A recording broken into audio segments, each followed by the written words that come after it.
Welcome to another episode of Metal Mastermind. Your co-host here, Jason Stallworth, and co-host and co-owner of Metal Mastermind, Ken Candelas. Good morning. Good morning. Is it morning or afternoon? Oh, it is morning. Definitely morning. No, people might be listening to this at night, so they'd be like, good night, Oh, yes, right. Well, we are Eastern Standard Time, and it is 10:30 this morning. It is morning still, dude. So I like doing stuff in the morning because it just makes things a little bit, flow a little easier for the rest of the day. We are going to talk about something pretty important today. We want to highlight on the topic of criticism. Now, criticism. I know, Jason, as a public figure too, you get criticism quite a bit. I think anybody who decides to be in the public light is just going to have to face that. You're going to receive a lot of public comments, and you're going to have to learn how to deal with whether they're trolls or even super fans, right? So this is I think a pretty personal topic in many ways for a lot of people, but I actually want to open up with you, Jason, in asking how you've experienced criticism in the past, and maybe what were some of the initial reactions that you first had to maybe how do you respond now? Yeah, because the way I responded in my early years is a little bit different. Yeah, I've been a musician throughout my entire life since I picked up the guitar end of 1989, and about a year after that, I started playing in bands. I was playing in a church band. I played in an alternative rock band for a while. I played in an 80s style band. I've had several bands over the years, and of course now being out there on YouTube. So I got criticized. I had a band, we'll go back to like the mid 90s. I had a band that I'd formed with a good friend of mine called The Guys. And we're just, some guys hanging out. And, my buddies, they kind of lightly criticized my vocals a bit back then. Now, at the time, I didn't take it very well. I'm like, okay, well, I'm just going to keep doing what I'm doing. But I knew deep down at that time in my life, I either should have worked to get better at what I was doing, which was, vocals and also playing guitar and singing at the same time. Because if I'm honest with myself, I wasn't very good at that. And my vocals were just kind of subpar, right? And I've never like deemed myself as this awesome vocalist. I love singing as much as I do playing guitar. But it is something that I was always a little self-conscious. I didn't have that ultimate range and what have you. But my buddies, they lightly criticized me, and I could tell that they probably thought our band probably had a better chance with another singer, and we could have gone in a different direction. And I feel that I held us back, and I've told them, I've apologized to them both over the years, because they had, and I'm going somewhere with this. I'm going somewhere very important with this in regards to who you accept criticism from and who you listen to, right? And which opinions really matter. So these are my bandmates. We're trying to do something. Their opinion did matter to me, and it still does today. I often send tracks to them both, Eddie and Tom. If you guys are listening, hey guys, two of my closest friends. We've been friends for decades now. But back then, I didn't take the criticism well, and I just kept going. And I really feel that I kept our band from its full potential that we may have had otherwise. So. And you guys probably, Ken, everybody listening, they probably didn't expect to hear that side of it, right? They probably just expected to hear, well, I got criticized and it got me down, or I said I don't care, whatever. Well, this is criticism that I should have probably listened to. Well, there's no probably about it. I should have listened to this criticism. Now, if we go over to the other side of that, and you're just putting stuff out there, you're doing your best. Because even the best of musicians that are putting great content out there, putting great music out there, get bashed, like Kirk Hammett. We'll talk about him in a second, right? But yeah, and it's like, I think you have to be, and what I've learned over the years is you really have to be careful how you let the criticism impact you, because most people these days, because of the internet, and I love the internet, Ken, you and I wouldn't be doing this without the internet. So I'm not one of those people that says, well, internet is evil. The internet only shows people's true character. Oftentimes we say things on the keyboard that we wouldn't dare say to someone's face. And that's not being a tough guy or tough girl. It's just a matter of just being a decent human being. A lot of the stuff that people blurt out online, well, if they were sitting down with you and I and having a cup of coffee or a beer, maybe 2 beers, they wouldn't talk to us like that. But for some reason, people get behind the keyboard and their true character comes out. So I'll turn it over to you, Ken, because I want to know how you handle, but I'll just say this. These days, I let it roll off my back.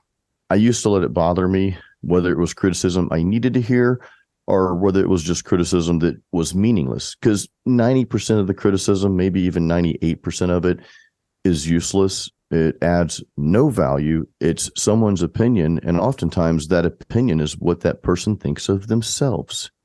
So they criticize you or whoever to make them feel better about not pushing forward, not moving forward with their own life. So the two takeaways from my experience is know who to accept the criticism from and where that's coming from. Is it coming from a good place? Is it coming from a place that is going to bring value? Or is it just someone blurting out their opinion, their meaningless opinion? So you have to decipher, like, which one is it? Then you decide how you handle it. If it's constructive criticism coming from a bandmate or your producer, for example, okay, well, maybe you listen to them and like, okay, well, let me see. Maybe they're pushing you harder, right? Pushing you to be greater, to be better. But if it's the other 98% of criticism, you really just have to let it roll off your back.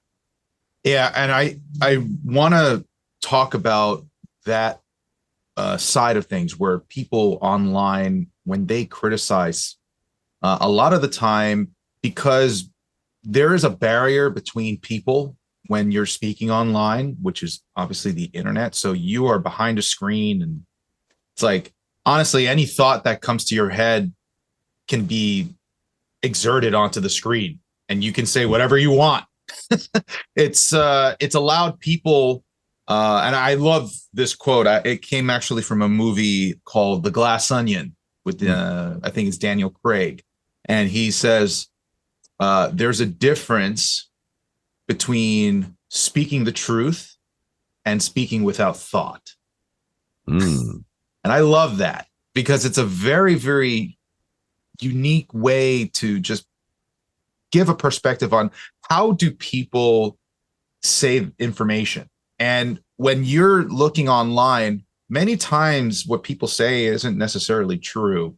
It's just they're speaking what comes to mind. And some people will say, well, I'm just speaking the truth. They'll say that, but maybe they're actually ignorant of what the truth actually is. Maybe they just don't know, or it's just an assumption that they think that it's true. Those kinds of comments that you find and criticisms, we'll call them, online, they come from sometimes people who have just a lot of bias towards one way of thinking, and they just haven't seen it from the other side yet. Even as a company, Metal Mastermind has put out quite a bit of content, and we get people who respond instinctually all the time. And actually, when we talk to them through comments and stuff like that, many times we actually see them turn around and say, oh, I actually didn't really mean it, to be that way, or actually I see your point. And some people are open to that. They're going to correct themselves. Some people are also very stubborn and they don't really care, and that's okay too. And those are the opinions that shouldn't matter to you, right? So when you mentioned the working with people earlier on in your life with the guys, right? And having that experience of being close with your bandmates and wanting to grow and see what kind of, criticisms you can take in order to help you become a better musician. Sometimes it's really hard to take that information because at the same time, you're also limited. If they're talking about, what they think you should do, you're also limited to their perspective on what your next step should be, if that makes sense. It's not it's not like you're receiving the best advice every time, because what they think might be better for your growth may not actually be what's better for your growth. Sometimes it's also, when are you ready for growth? Many times when we are starting off, as a musician, we're very insecure, and we don't have a lot of that confidence that we really seek from our idols, right? Because when you see somebody that you idolize play, and they're just like ripping it up and just not even having like a care in the world what everybody thinks in that moment, you aspire to be that. You are inspired to practice every day and make better moves for your practice regime, and trying to get even more, how would you say, just experience, right? So, but in the beginning, when you are at that point, the people that you're surrounding yourself with are probably going to be at the same level, if not maybe a little more, right? So everybody in that realm is still growing too. When you get later on in your career, the type of criticism that you would have respected in the beginning, you probably wouldn't respect as much now, because now you've become a different, you're at a different stage of your experience. So now you require more, how would you say, respectable opinions in that case. Well, and that brings up a good point, Ken. And it goes back to who you're getting the criticism from. Like you said, we've gotten criticized on a few of our videos. We don't get a whole lot of the trolls and that sort of thing. One pops up every now and then, from under the bridge. But a lot of times, and I've had this happen on my channel, on social media, I've had a lot of folks, they'll blurt something out, because again, people don't stop to think before they type. They just blurt it out and just throw up their opinion on everybody. But word vomit. Yeah, I love that word vomit. Well, I don't love it because it's gross, but yeah, that's a good.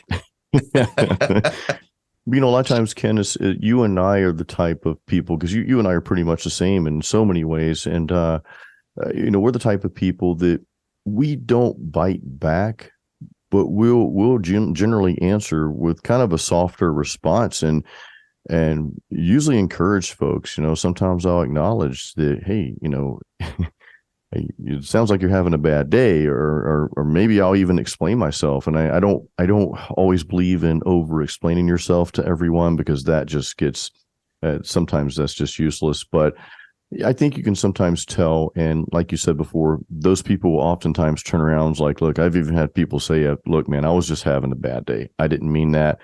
And I have a lot of respect for that, because I think we all make mistakes. And we all say things at times that we maybe wish we hadn't said. And sometimes you can't go back and find that comment to delete. But I think when people are willing to fess up, like, hey, you know what? I screwed up. I didn't mean this.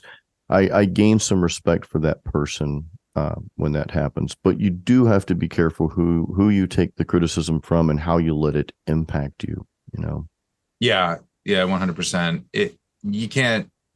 You can't be bothered by everybody who has an opinion. No, because everybody does have an opinion, and you are your own person, and you have your own mission, and not everybody's there to walk the same path as you. Yeah. So you have to be okay with that. You have to be okay with that sometimes. And it's honestly, really, it's the people that are closest to you that make it the hardest. So you have to be willing to understand that what you're doing has a very unique place in your path, in your growth as a person, as a musician, whatever the case may be. So sometimes, especially when it comes to like family too, that could be something that may confuse you because you are, if you're like me, I'm very close with my family, but my family is also full of a lot of artistic talent. So it's very easy for me to also listen to some of that artistic talent from my family, even if it may not be what I was actually intending for my own art, So right.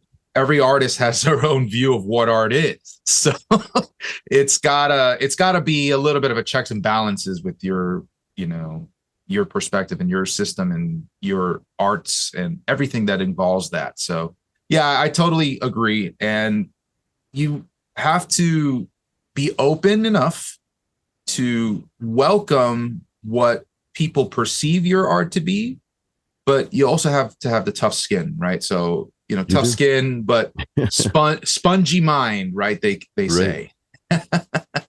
No, I always so like true. that. No, I love that. And I love the fact that especially your dad, you know, he's a great musician. He's a drummer and he's played, you know, Thank you. played music all his life. So, I was so glad to meet him. It's been a couple years now. But, you know, it's kind of like you and I feel like that you and I both are accomplished musicians. We've been playing for years. You know, I know I'm a little older, so I've been playing guitar a little longer, but your drum skills are just as good, if not better, as my guitar skills, right? So it's just, and our music writing skills, we're accomplished in that sense, and we know the direction. We're very clear on our direction, you know, musically, as far as the talent and the confidence goes. So someone like you or I, or any like musician that's above our level, beyond our level, in, you know, in the sense that they're more successful and have the audience and that sort of thing. I think those are the types of people, and even you and I, and maybe some of you listening, if you've got albums out there and they're notable and people are listening to them, you especially have to be careful who you take advice from. For example, you know, Ken, if you spoke into my music, I would listen to you because you're accomplished and I trust your opinion. Whereas if it's just some random person online, well, you got to think like, what is their experience in music production, right? What is their experience as a guitar player? I'll touch briefly on Kirk Hammett. He's gotten a lot of hate lately. And Ken, you and I were talking about a video I put out on my channel recently with Cliff, Riff with Cliff at Replay Guitar Exchange here in Tampa. I was trying out, I filmed there about once a month, and I was trying out one of the Kirk Hammett Flying V's. And beautiful guitar. It's so cool. It was and it actually played really well. It's an LTD. I love ESP and LTD. Yeah, with the ebony neck and all that. Yeah, it was beautiful. Yeah, I love ebony fingerboards. Those just kind of like make my hands do things that I didn't know they could do. So they just fly. But, you know, we talked briefly about Kirk's solos, and I listened to 72 Seasons. I listened to the entire album this week. And, you know, I'll admit the solos that Kirk's putting in there, they're nothing to write home about, you know. But at the same time, is it really worth so many people just giving him such a hard time with it, you know? And if I were Kirk, and I'm sure Kirk's not listening to any of this stuff because obviously he's already accomplished. He's in what's arguably the if you don't want to say greatest, the most successful heavy metal band, thrash metal band in the world. So no one's opinion probably matters to him, you know. And like Cliff said in our video, he's like, well, you know, if you're downing his solos, where's your Ride the Lightning album at? Where's your Decades of Success? So that's what I mean in regards to people who you listen to and who you don't. Now, you also have an aspect where you do want to please your fans as a guitarist, as a vocalist. I want my people that listen to my music, I want them to enjoy it, you know. So if someone came across with a constructive, you know, some constructive criticism, I might listen depending on how it's presented. I think that's very important. So guys listening right now, everyone listening right now, if you do have something to say about someone's playing or singing, first of all, make sure it's coming from a good place. Make sure you're adding value, not just blurting out your opinion that's useless. Make sure it's going to provide value, not only to that person, but to the community as a whole. And make sure you're not doing that out of jealousy. Okay. I mean, that's a big thing. And I think we've all kind of been there before. You look at people and like, you're kind of jealous. So then you start saying, well, they did this wrong, they did that wrong. And our minds will take us to some dark places sometimes if you allow that to happen. But stop and think about, you know, what you want to say. Just stop for a few seconds, right? And think about it before you go blurting out whatever, you know. And Metallica's new album actually, I think, has been some of the better songwriting that they've had over the last several albums. I honestly really like it a lot. I'm with you on that. Yeah, I just in general, I think, as an engineer myself, I've had my own little critiques about it, but Yeah. they're also pushing like some boundaries here too. There's not a lot of content, for example, in Dolby Atmos, and that's something that they prioritize with this album. Yeah. And there are some challenges to mixing in Dolby Atmos, which is something that I've personally experienced right now with working on Homeric. And I respect how they were able to make their album sound actually tremendously very well on that format. One of the things that I've learned about it is when you mix in something like 360, actually things like drums become a little less punchy. So the fact that they were able to make drums still sound punchy in a immersive format is actually really, really hard to do. And but there are slight things, like, for example, I think maybe the kick drum maybe was sounding a little bit too processed or something like that. But those are like little things that didn't really change the whole. Not really. Those are just like little nitpicks. And I think that as either guitarists or drummers or engineers, I mean, we can nitpick at everything all day, right? That's just kind of in our nature, because we, in a way, we listen to music that's written kind of for musicians. I mean, that's what metal kind of feels like in many ways. It does sometimes. It is, right? Because it's one of the more virtuosic type of genres in the entire music industry, right? So we tend to favor musicians in our listeners. So with all of that being said, though, maybe Kirk Hammett's solos aren't the most groundbreaking, but he's made so many groundbreaking solos in the past that doesn't really matter. Let somebody else make another groundbreaking solo, right? So, Kirk, well, I've got three things that I want everyone to think about, myself included, in regards to solos. And maybe it's neither of these, but number one, Kirk might be just a little burnt out on doing the same thing over and over and over. I could be wrong about that. I love Metallica. They're the reason why I got into heavy metal in 88, 89, but maybe he's just a little burnt out. I've got a book in the bathroom in there, and there's no reason why it's in the bathroom. It's just there, right? For people to read. It's like their 30 years thing, and there's a picture of Kirk in the back when they're interviewing him. He's got an acoustic guitar in hand, and I see myself there. It's like, I love metal music. I love it. Sometimes I do get a little tired of it, though. Sometimes I need something different, and sure. I play acoustic. You guys know I play live acoustic shows around town here, so I play as much acoustic as I do electric. And, if you told me I couldn't play metal anymore at this point in life, I'd be a little sad. Sure, it would kind of suck. But if you said, but you can play acoustic, well, I could make that work, So maybe he's burnt out. Number two, maybe he might have some sort of injury, Ken. I had a pinched nerve 2 years ago that deteriorated the muscle tissue in my left pec and tricep. And I still haven't fully recovered from it. But at the time, for probably 3 to 4 months, I was in excruciating pain. And if you would have told me to write solos during that time, I don't think they would have been that great. So maybe Kirk, and guys, I'm reaching here. I realize that, but these are things to think about before you just blurt out stuff. Maybe it's an injury he has in his hands or some sort of arthritis. I don't know these things, but why don't we think of these possibilities before we just say, oh, he sucks now, and blah, blah, blah, he's lazy or whatever. What if it is something like that? And what if he doesn't want to talk about it, And I had a third reason. I had a third thing. Let's say burnout, could be some sort of injury. Third thing is he might have been just trying something else. Like, hey, you know what? The songs, these solos, I feel like they fit the songs, even though they're kind of simple or whatever. And this is the album. This is what it is. I think, what was it? Death Magnetic, or one of the albums they had didn't have any guitar solos in it. So maybe they just Death Magnetic. Yeah, I think so. So but any of those reasons, and maybe it's none of those reasons, right? But I don't know. I just want us to be maybe a little bit more critical in our thinking, and a little bit more, Empathetic, I think, empathetic. is a good word, because I think a lot of people just forgo that, right? Right. They blurt out a lot of these thoughts without thinking how it'll affect the individual.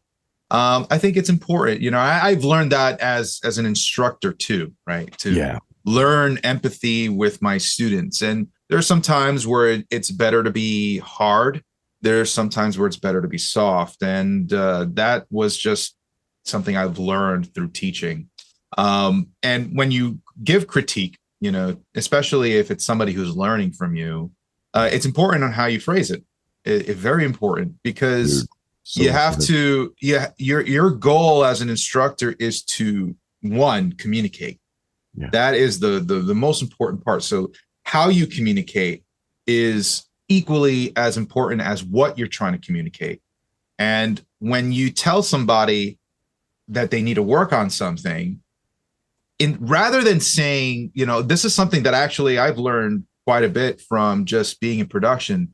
One of the great things, and you know, like David Foster, Chicago, right? Yeah. So he's many times he would go into a session as sort of like a vocal coach, and he would tell the singer how to do certain things. And he prided himself in not needing more than, I think, 3 takes ever, because how he would say, okay, give me your performance first, right? And he says, all right, love what you did here.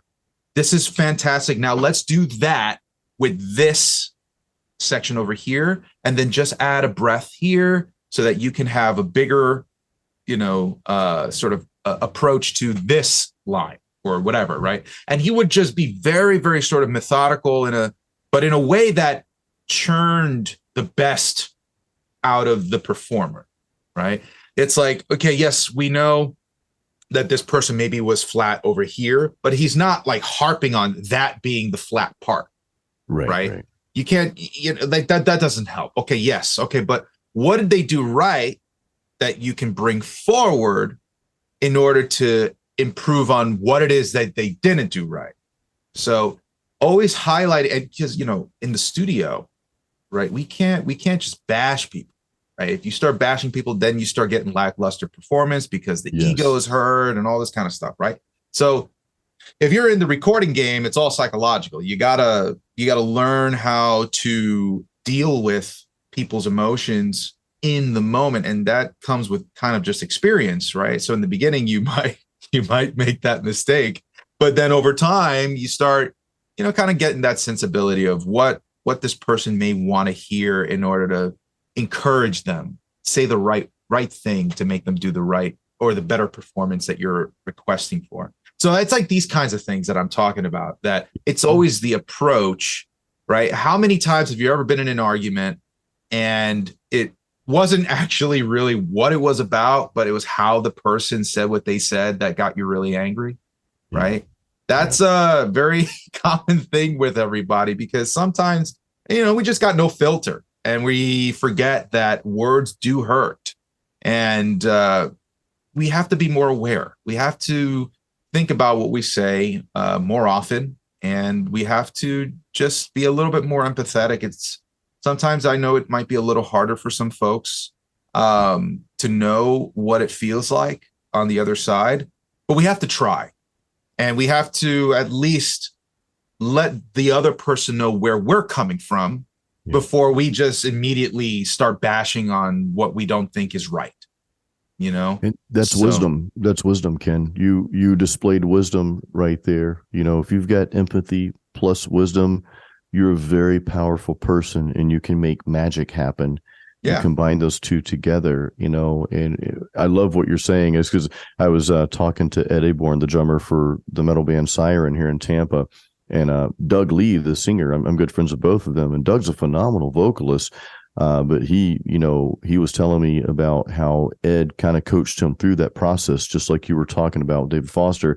And he's like, he was nailing the notes and all that, but Ed would say, hey, well, let's take that good part and do this, but let's do something different here. And just them two together just worked magic on that album, A Mercenary's Fate, which they released earlier this year.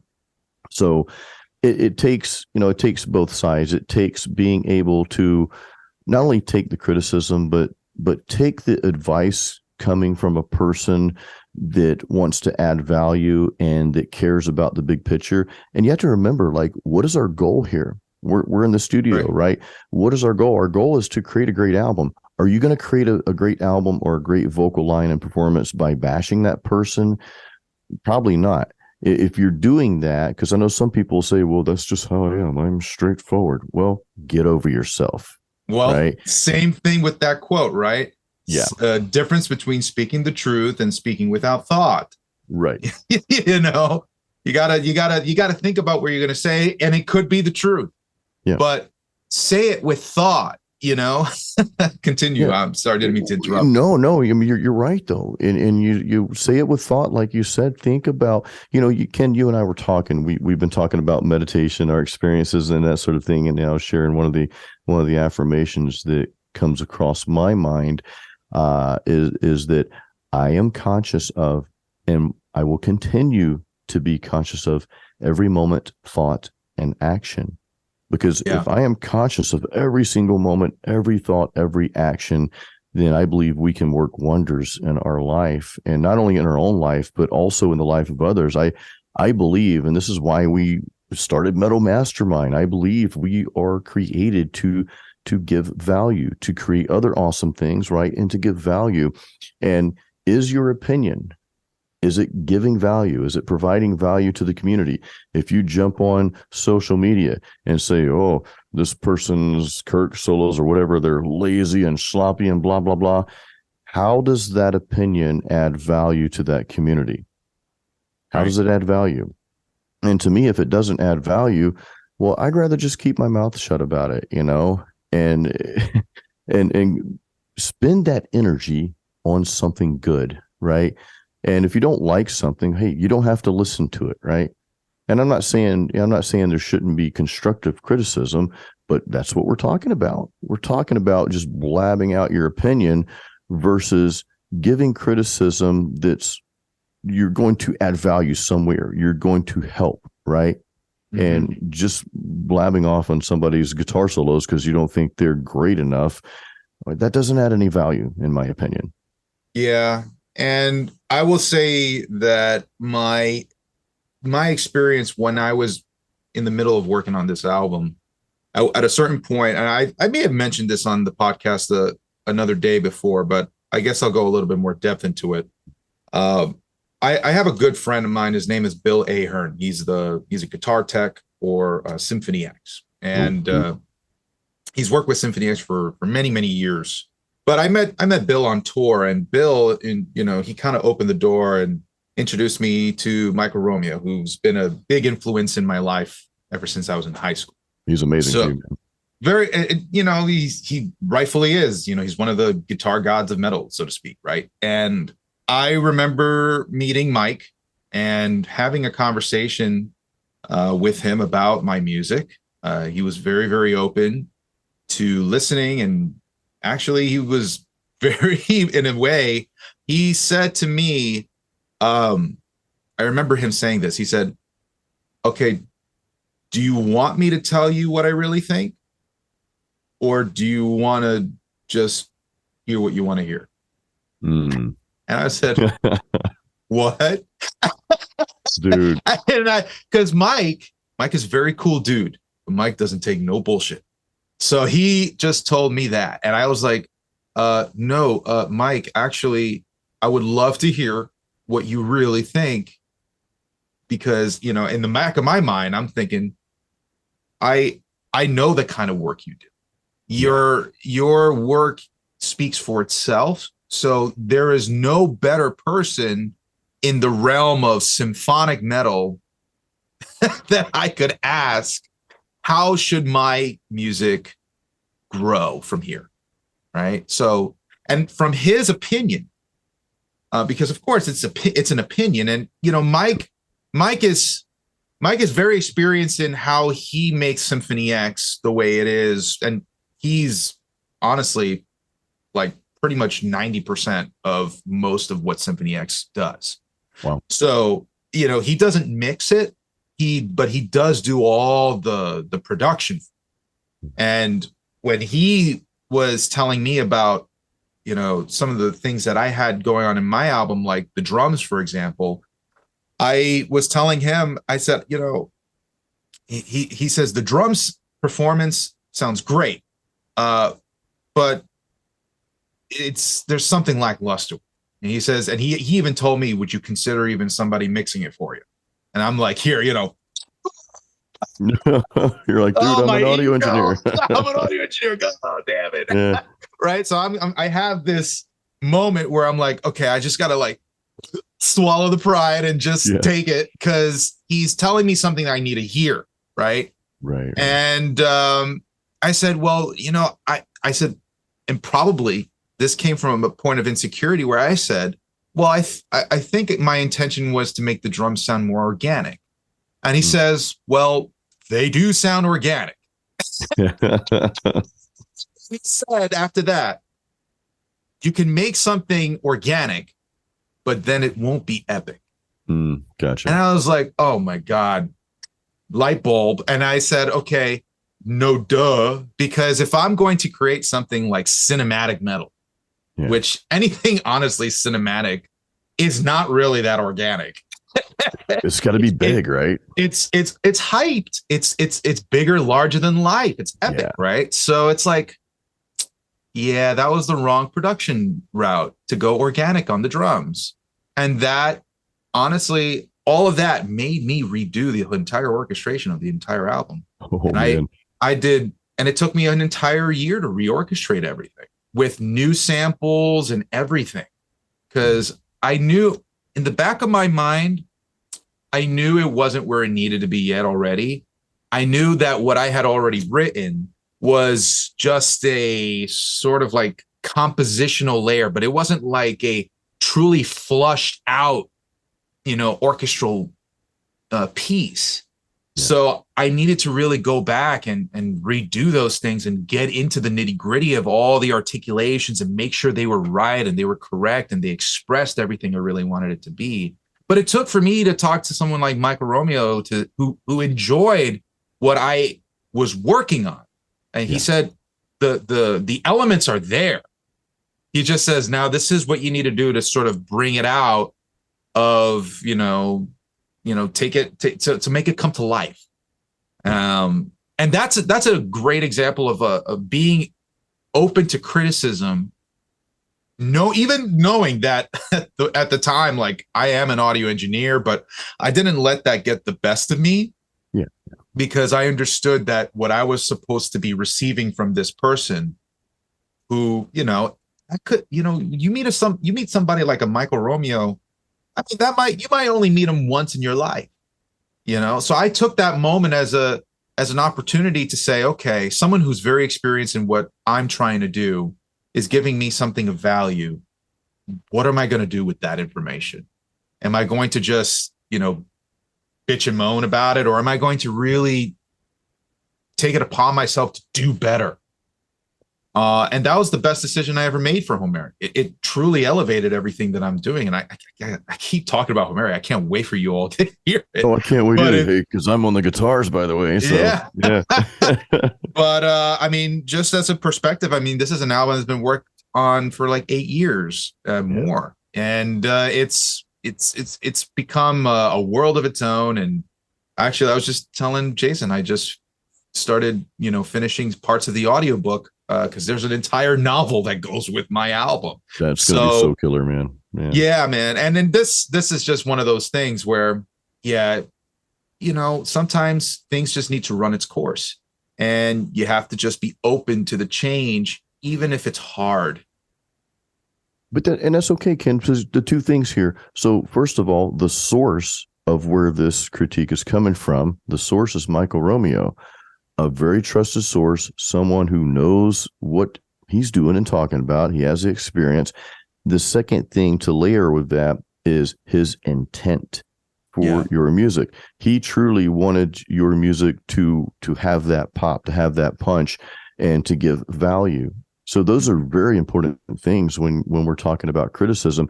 Had someone just, off the internet said, "Oh, well, this needs that, blah, blah, blah," but they don't have the experience and they're coming from maybe not the best of places with the best of intentions. They just want to blurt out their opinion. That's not going to bring any value to you whatsoever. Right. Then going back to how Michael Romeo presented this to you, he didn't say, "Well, Ken, this sucks. You just need to trash the whole thing and go back to the drawing board." He didn't present it in that way, right? So, which I wouldn't expect him to. I don't know Michael, but just the fact that you guys are friends, I assume he's a great dude, as you've told me. Oh, yeah. But the way he came across, again, it ties back to his intent, which was really to bring more value to your project, man. And that's what he did. So all these things are very important. So we want to think about that as we might want to critique someone else.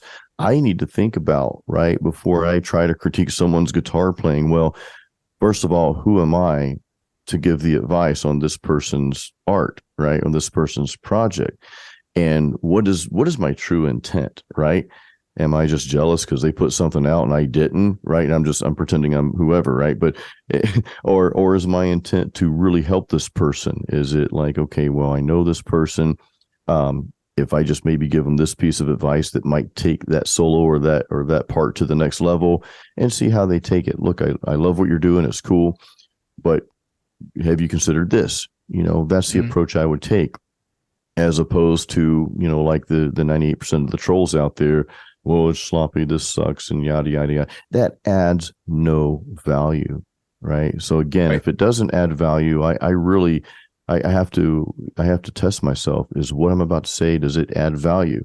Does this podcast add value? I truly believe it does to many. I hope that it does, and that's why we're doing this, Ken, Yeah. Yeah, I mean, that moment of having understood that my art was being looked at in a serious light by someone I respected was a big moment for me. And it was even further compounded when, and Jason, you were kind of on the receiving end of this blessing where Michael Romeo actually participated on the album as a recording engineer for the guitar tone. I know, that's pretty cool, man. So he actually is involved now with all of this. And, I could think of no better sort of contribution to have on the album. Right. And that was an amazing thing to receive from him. So it's got a lot to do with also you as a person. And if I was to retort to Mike and be very defensive about everything that I did and not be open to that criticism, I would probably not be where I am today for it. So, you have to remember that this is a people industry, and who you treat, with respect and how you treat people. Again, we come back to the how. It's I can't stress it enough. It's so important to not just voice your opinion because you think you're safe behind a screen. Right. You have your words actually echo, and they come back to you, and they come back to you in the form of how people respect you. So it's all karma, right? In a sense. And that's why it's very sad to see people who voice a very, very dark or bleak outlook on somebody's art, and they have nothing to add to value because, like you said, Jason, it probably reflects a lot of who they are as a person, and they need to work on a lot of things themselves. It's insecurities, man. It's what it boils down to. Is so easy. And I'm not a sports fan at all. Never have been. But I love the term Monday morning quarterback when everybody's talking about the game the next day. Well, he should have did this. He should have did that. I would have done this. You're sitting on the couch eating pizza and drinking beer. You're not out there practicing and doing what these guys and girls are doing, all week and for months in training. Like, how would you even know? What gives you the qualifications, right, to even have an opinion on that? So I think we have to think about that. And This goes for, we'll finish up with, how to handle criticism, because we're all going to get it, guys. If you're out there in any capacity, you will get some sort of criticism. Okay. And just know that what we've talked about today, who is that criticism coming from and what makes them qualified? And then what is their intent? Like, you can tell what somebody's intent is by the nature of their comment. And most people just have ill intentions. They just want to gripe or complain or criticize and just be heard, right? They are just really putting their own insecurities out there. They're also putting their own character. They're revealing who they really are as a person, right? And these people that leave these just outlandish comments, they're not people, Ken, they're not people I'd even want to associate with. I wouldn't want them in my life, because they're just negative people. They're always going to be downing things, and who wants that? It doesn't add any value. So if it's not coming from a good place and from someone who's actually qualified, and if it's not giving any value, my suggestion is to allow it to roll right off your back, see it for what it is. If you need to delete the comment, delete it. I don't delete any comments. I used to delete some. I've had a few hurtful comments over the years, not many, but there are some where I did delete them, because it was just, I don't want to get into that, but just let it roll off your back, and just understand that as you get out there more as a musician, you are going to get some negative feedback from time to time. So just realize that going into it, but don't let that hold you back from doing what you need to be doing with your life. Yeah. And know that your music is not for everybody, and that's okay. I love that. Yeah, I absolutely love that, what you just said. It's true. Yeah. You can't make music and think that everybody's going to love it, because not everybody is. But you got to love it.